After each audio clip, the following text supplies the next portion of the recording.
Hi, everyone. I'm Frank Malakota. I'm an anchor and reporter for KTVU Fox 2 here in the San Francisco Bay Area. My guest is a San Francisco father of one. He has a son, and both he and his wife work from home. And their son, of course, like everyone now, is being homeschooled through distance learning at home. And Dad did something very cool for his son's music teacher. So let's say hi and find out about it to Dennis McNeil. How are you, Dennis? I'm doing great. How are you this morning, Frank? I'm great. Good to have you with us. We're both here in San Francisco. Let's talk about the ukulele story. Tell us what you saw and what you did. Well, what I'd seen for some time is that my son had an excellent music teacher. A couple of years ago, we were working from home, and he happened to be in my office and started pounding out a rhythm where I thought, how does a 7-year-old know a rhythm like that? And so I asked him where he learned it, and he said, well, Mr. Blaze, my music teacher, taught us the drums. And so I always kept in my mind about what a great teacher he was, and I was fortunate enough to meet Mr. Blaze at a holiday party this year, and we had been in conversation about how I could help him and what we could do to help him reach more students. And so originally we were looking to get together and get instruments for a jazz band. But then when COVID hit, we realized that wasn't really feasible. So we talked a little bit and we decided, well, we can't really wait for the pandemic to be over to teach these kids music. So what could we do in the interim? And so he suggested that ukuleles might be an effective way to teach an entire class remotely. And so to figure out how to get over the logistics, I simply asked him, how many instruments do you need? And he gave me a number, and I found a way to procure the right instrument for him, or instruments, I should say, and the rest is history. And that's 66 ukuleles, right? It was 66. It's enough for the entire 5th grade. We wanted to make sure that everyone had access to the same instrument. And apparently they had a few there, but they didn't want them going home. They'd never see them again, that kind of thing. Yeah, the challenge is when you're working with school districts is there's a lot of administration to deal with and rules and things like that. So by donating to cover the entire class, we just bypassed a lot of that and didn't have to worry about it.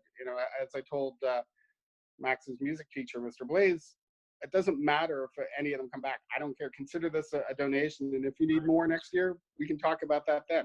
And where do you get 66 ukuleles? That was a challenge. I mean, ideally, I wanted to go to some local music stores, but for the longest time, they were all shut down. So it was difficult. So I ended up having to go online and try to procure several shipments of the same instrument. Fortunately, I was able to do that. Yeah. And how about your son's reaction? What did he think? All right, Dad, you're cool, or Dad? It was a great reaction. I mean, I offered to buy him any ukulele that he wanted, and his reaction was, Dad, I want the same instrument as everybody else. So he doesn't have his ukulele yet. He will get it when all the other students get it when they're distributed just before the school year. Did you get an extra? To get it. Did you get an extra one for yourself, Dad? I did not. I've got a couple of guitars upstairs, and maybe I will get myself a more large-scale ukulele at some point. But I just wanted to take care of looking after the kids first, and I think I've pretty much blown my budget for musical instruments this year. I guess so. How about Mr. Blaze? His reaction at the school, he must have been just over the top.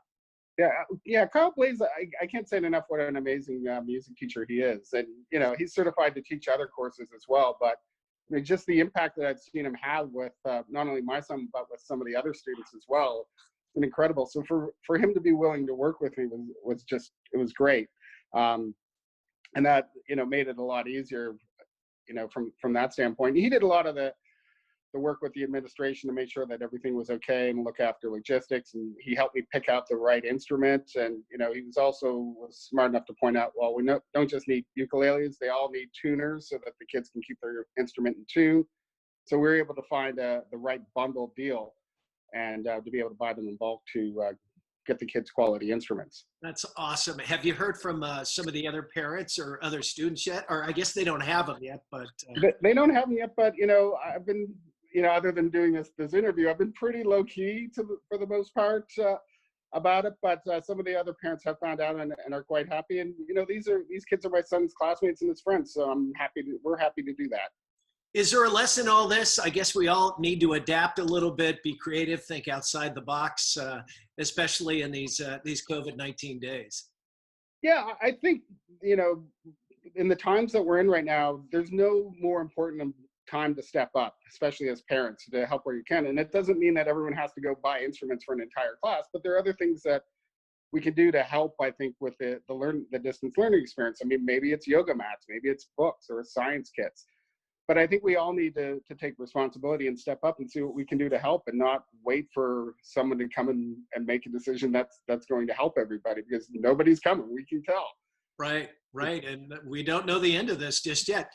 Talk about how your family, you've got your wife and you both working from home here in the city. You've got your son who's about to jump back on the horse distance learning in a couple of weeks. You got a kind of a taste of that, I guess, on the back end of spring. How are you coping as a parent? Well, I think like every parent, both my wife and I have been really challenged by this whole thing. And fortunately, we've got employers that we work for that are very understanding that, look, productivity is going to suffer. Your kids are going to interrupt meetings. You have to do what you need to do to take care of your family first. And so, you know, we've worked really hard with our son in the past school year doing the distance learning thing. But, you know, there was a lot of tension there. It was hard, but we made it through. And you know, I think that the biggest thing is just to be able to communicate with each other. You know, my wife and I are sure that when our son's doing schoolwork, one of us is in an office nearby working. And if there's an issue and one of us can't address it, we'll text the other or instant message the other to come down and deal with the issue. But, you know, it also, I think you have to be creative, you know, looking at things like what kind of short-term rewards and longer-term rewards you have to have for the kids to help them get through it. Because, you know, it's hard for them to it's hard for all of us to see where the end is. There's no end in sight at this point. So you've got to have those short-term goals to kind of keep them motivated. And how about your son? I know school starts, what, August the 17th Hmm. in the city. And tell us the name of the school as well, if you can. Is he excited about going back online or nah?